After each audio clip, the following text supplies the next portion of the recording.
Hey guys, Batman here. I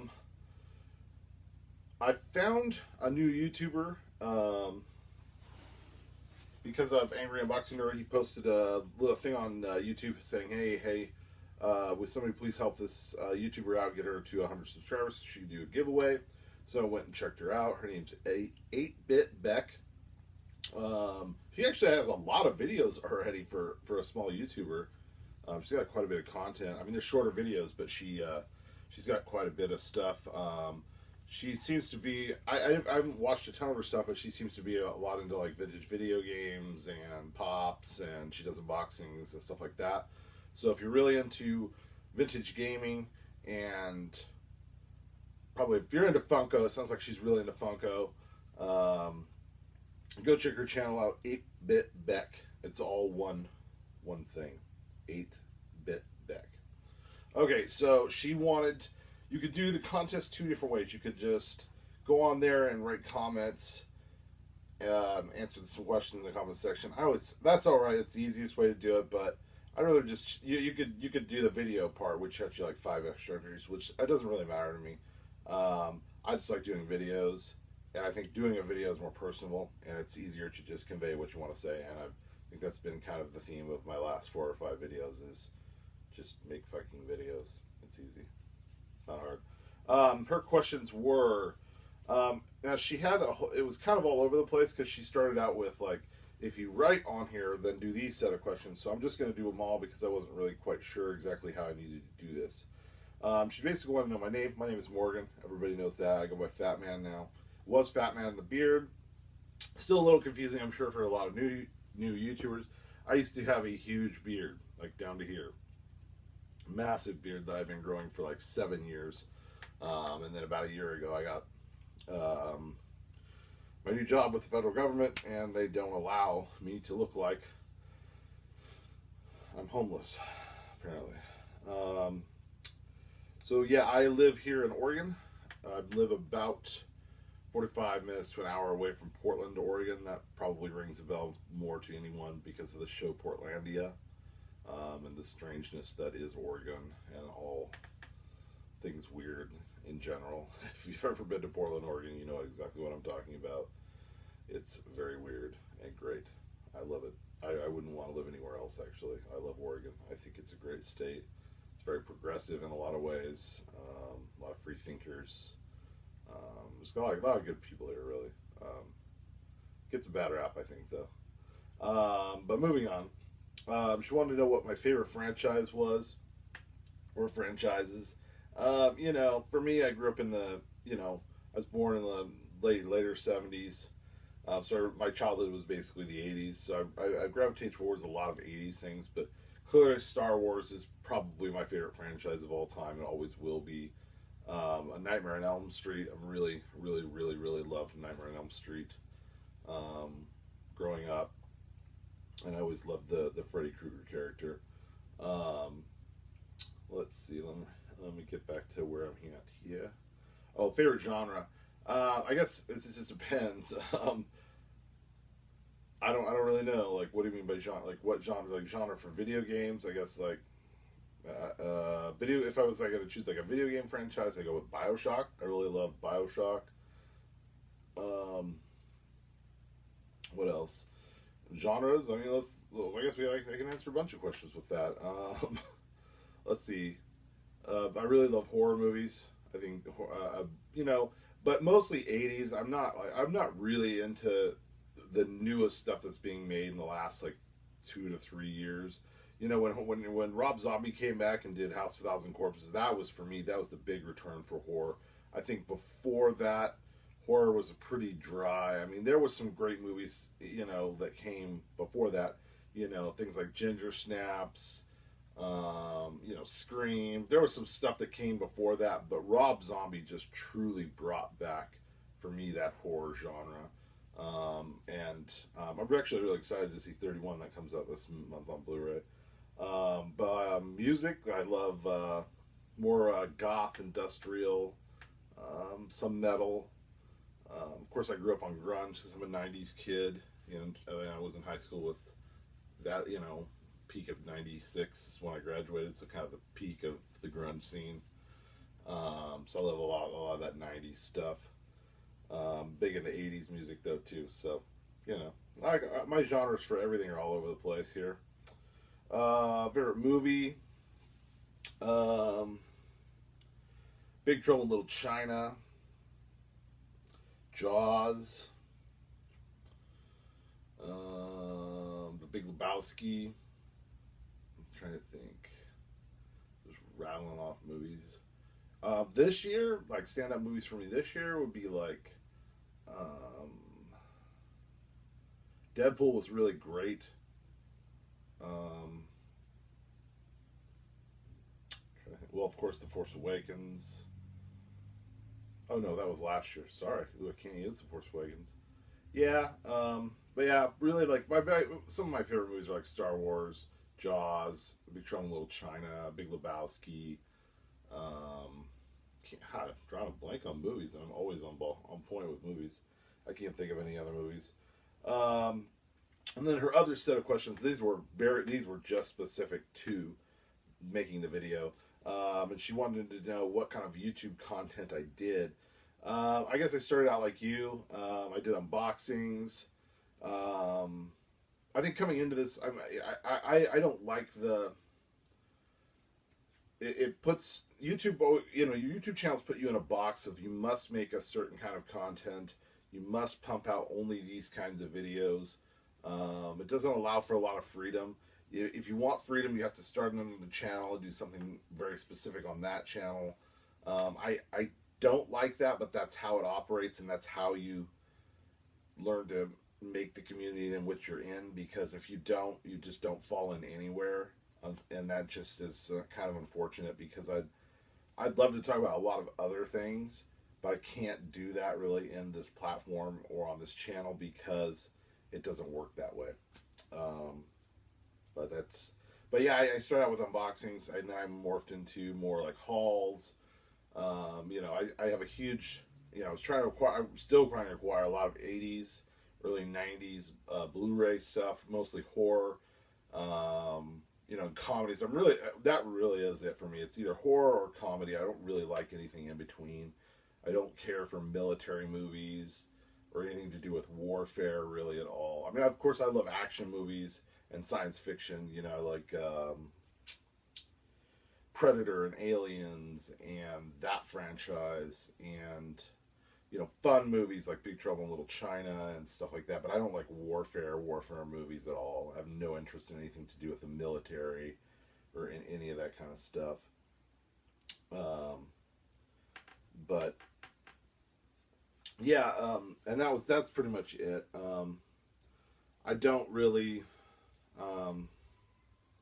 have a thing right now. I guess I don't really know. Like, I've been doing a lot of hauls and stuff like that, but I'm not currently getting any subscription boxes, so I don't really know what to say to that right now at this point. I did you know, do a lot of Funko stuff in the past, but and I'll address that here because that's one of her questions. But then her next question was favorite YouTuber, and I had to think about this one for a couple hours actually this morning. I was thinking to myself, like, when it really boils down to it, who do I really enjoy watching their videos?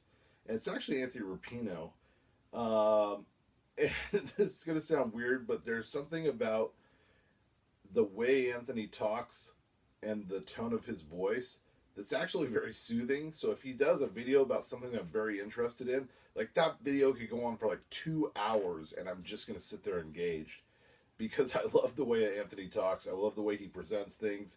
I love his quirkiness. I love the fact that he just doesn't give a fuck about anything. Like, he'll say whatever the fuck he wants. He'll do whatever the fuck he wants. And that's actually the one YouTuber that kind of, there's a couple other, like Mr. Tony the Dead does that, but Mr.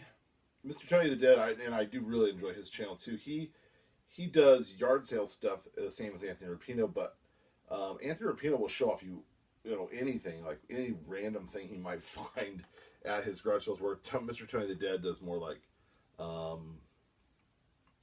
VHS stuff, like old VHS. He's very big into horror.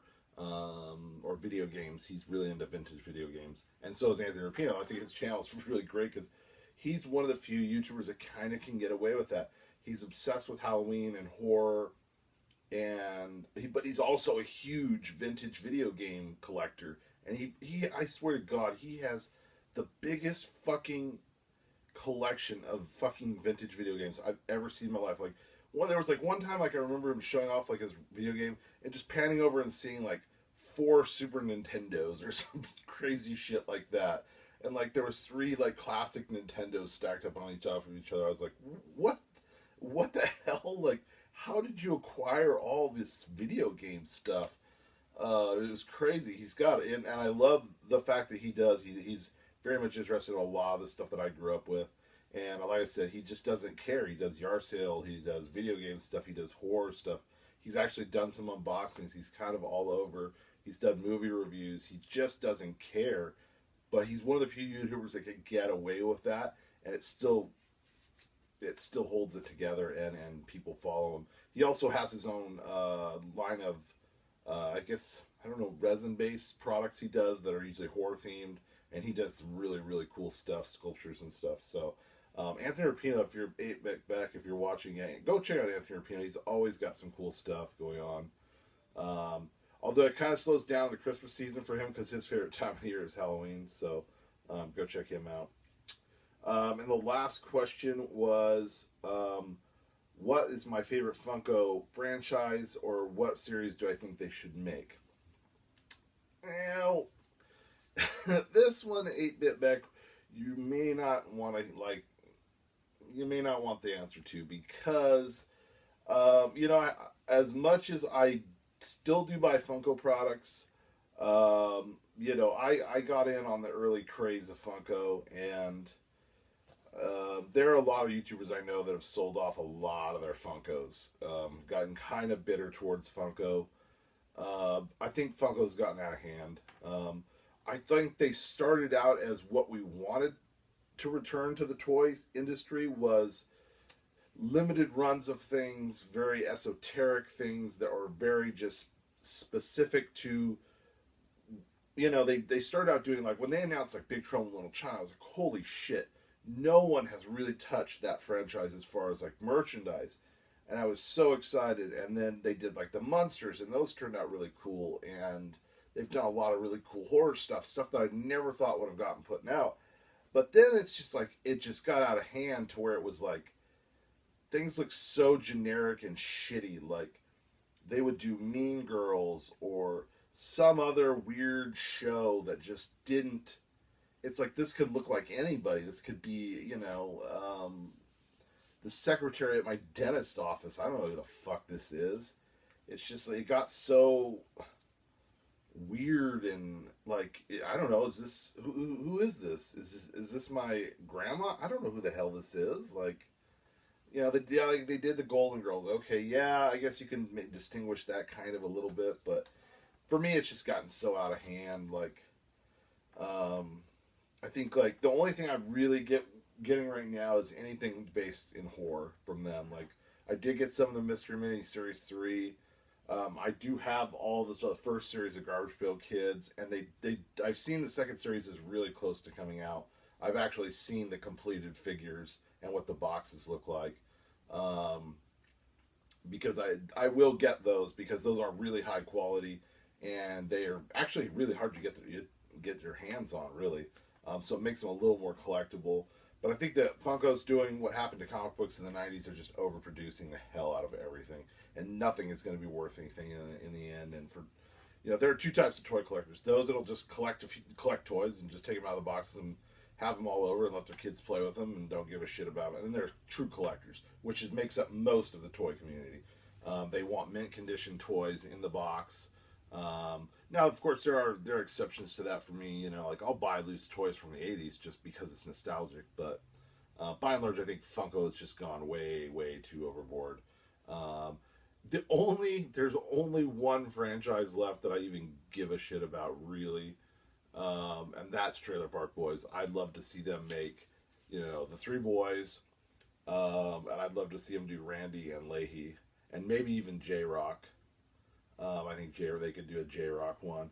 And you could do so many variants of that too, especially if you did somebody like Bubbles from Trailer Park Boys. I think you could do so many variants of him, so many variants of Leahy.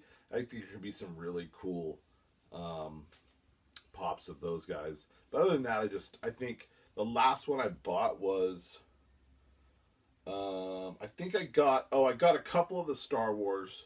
I will still buy a few Star Wars. I got the Luke with his arm cut off. And I got the BB-8 where he's like has the lighter thing out of him, flipping him off. I guess it's flipping him off. I don't know if it's flipping him off or giving him a thumbs up. I'm not sure what the hell that was. I can't remember. And then I did buy the David Bowie Labyrinth one where he's the Hot Topic special where he's holding the crystal ball and he's in the white outfit because I'm a huge fan of Labyrinth as well. But other than that, I've looked way ahead. Actually, oh no, they're doing Conan the Barbarian, the Arnold Schwarzenegger Conan the Barbarian. I'm very excited about that. And then the Garbage Pail Kids series too. But other than that, I just don't care about Funko at all. I'm not even really paying attention to what they've been doing lately. And they just once you start buying them, that's very addictive, and then you get into this pattern of like you have no room in your home anymore. My wife collects basically just Buffy the Vampire Slayer and Harry Potter. Oh my god, we have so much Harry Potter. Holy shit. She has to have everything. So that's it, guys.